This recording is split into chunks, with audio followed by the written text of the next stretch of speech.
Thank you, Mr Speaker. As the House will know, the original urgent question was about the 10 p.m. pubs curfew, and it is clear that after this statement, the government is simply not listening. It seems to be covering its eyes and ears and singing la la la la la la la. You say that this is under review, but where is the evidence? The evidence is clear.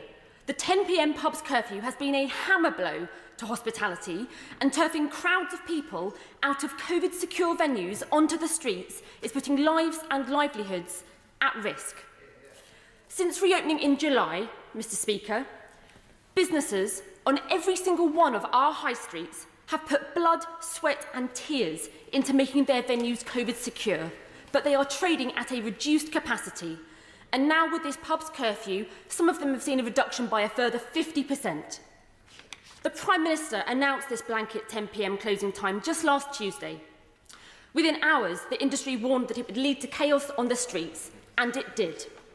The shocking truth is that this government has, by its own admission, made no assessment of the cost of this measure to the industry. And Sage has confirmed that it was never even consulted on whether a 10 p.m. curfew would be effective. Now experts are telling us that it's making the risk of COVID transmission worse.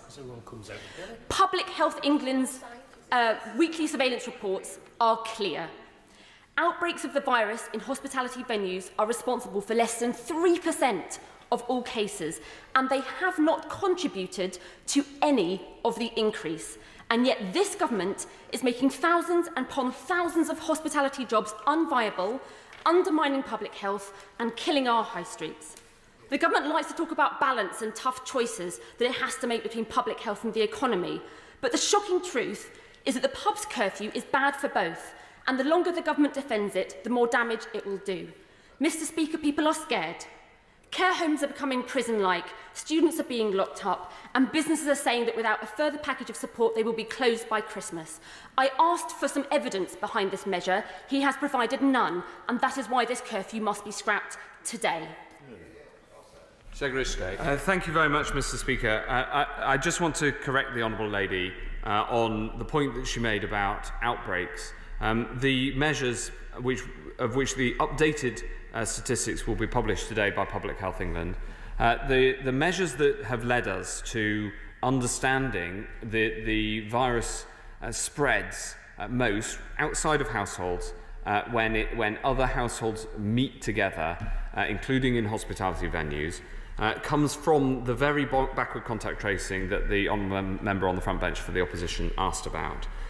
The outbreaks data is about where there is an outbreak with significant numbers within one institution, not where individuals go to. So, for instance, within a care home or within a school, where that is then raised as an issue with Public Health England. So I'm afraid she's using a different set of statistics which do not make the case that she puts forward. Where, of course, we all understand the concern is the impact of this virus on so many parts of our economy, and our task is to try to limit the impact on lives as well as on livelihoods, and that's at the root of our strategy.